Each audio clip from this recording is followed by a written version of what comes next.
We're at the CFI convention. We're in Orlando. I'm with Robert Varden, who runs this whole operation. Robert, how are you? I'm doing great, Dave. How are you? Okay. Let me ask you about the Installation Summit yesterday. You were involved in that. What's your take on on that? What was that, a 4-hour get-together? You know, Dave, the get-together, I think, is a great thing. The meeting itself, how it went, whether we really got all the information that we needed to get out from the group, I'm still not sure. It'd be interesting to see how the attendees feel about it. Again, that wasn't a Robert Varden or a CFI. That's just the summit, all the parties involved. I was certainly happy to be a part of it, and there was a lot of information that was spread around. I just don't know if we really, many times I leave those and I just don't know if we got enough of that information out, and maybe 4 hours is just not enough time to get it all out. I don't know. Well, there were a lot of presenters who had some very positive ideas that had added to their success. So I think that's good. I'm just wondering, what's the best we can possibly expect in industry-wide from anything like that, given the fact that there was excellent information placed? What can happen at the very most? Well, as you know, Dave, I'm kind of a hands-on guy. So, too many times I get into groups, I get into meetings, take the summit.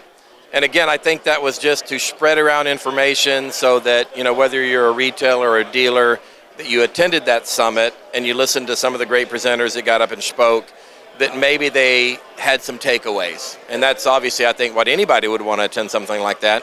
And so if there was some information they heard from some of the people that are actually being successful at the recruiting and the training piece, to get a takeaway that they can take home and start utilizing in their own area, then I think it was certainly worth their time. And I certainly hope that there were several that did get some takeaways out of it. Well, unfortunately, there weren't that many retailers, which the room you would think would be packed with retail.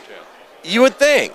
I mean, you would think if you're talking about, you look at some of the magazines that have published some articles, just last month one of them did, and it was, 63% of the retailers that were, installation was the number one issue. So obviously, and this, you and I have been talking about this for years, with that being such a big issue, yes, you're right. That room should have been 4 times bigger. It not only should have the retailer, it should have had the manufacturers. Because, if you, I obviously I run into a lot of retailers. I work with a lot of dealers. I go to a lot of shows.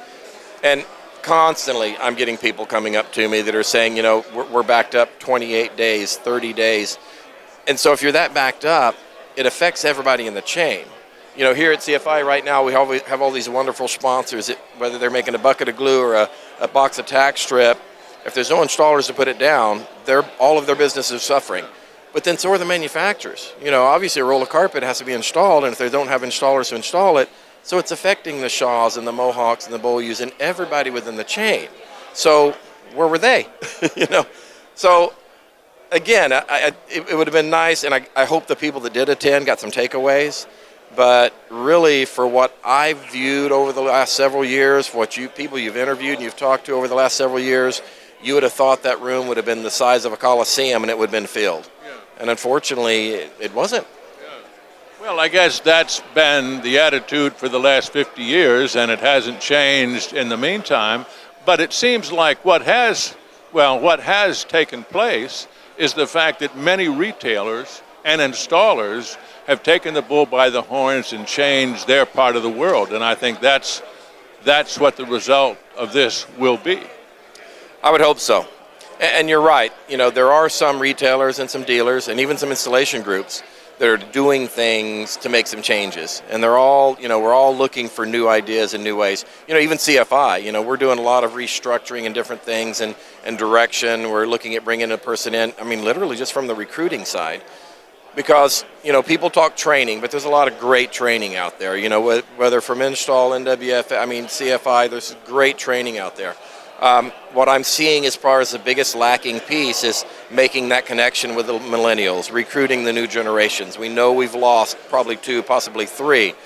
So that's really been our focus at CFI, to the point of actually we're looking at bringing somebody in just for that piece, to meet with the counselors in high schools, to go to the job fairs, to do the things we need to do to recruit people into our classes, really, to sell the seats at them.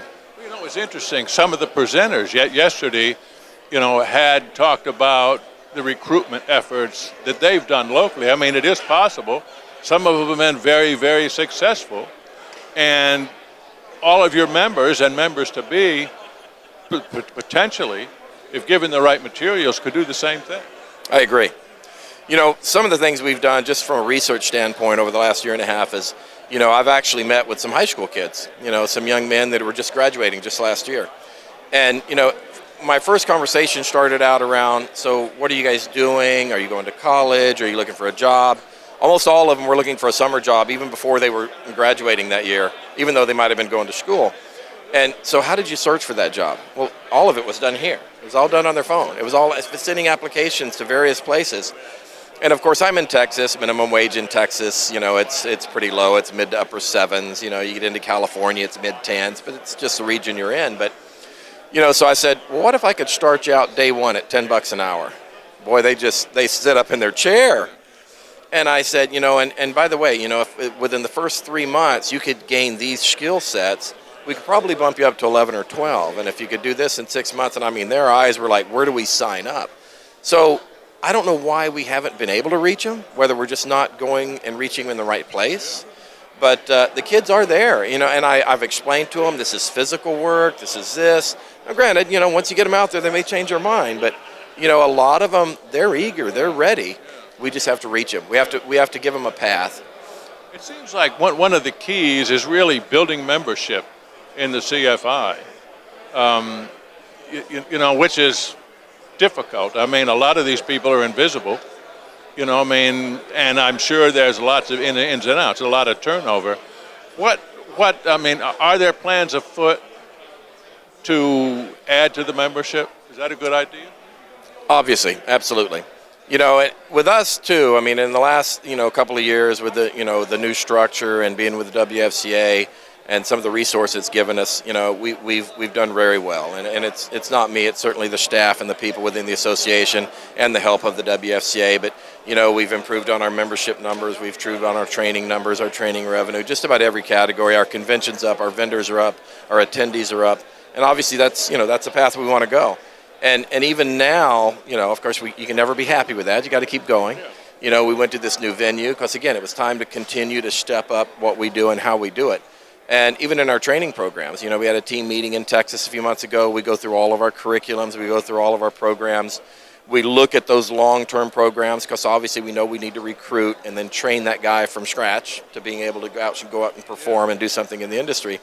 So we're really, in fact, as we're looking at some of the restructuring we're going to do even after this convention, and some of the people we're going to bring in, like I said, a person that can recruit for us and do things for us, and really get more into some of the long-term training. We'll never stop certifying. That's our core. That's our bread and butter. But we've got to do more to recruit and train this next generation of installers. That's really key. Robert, thanks so much for talking with us. Always a pleasure. Thank you very much. We've been talking with Robert Varden.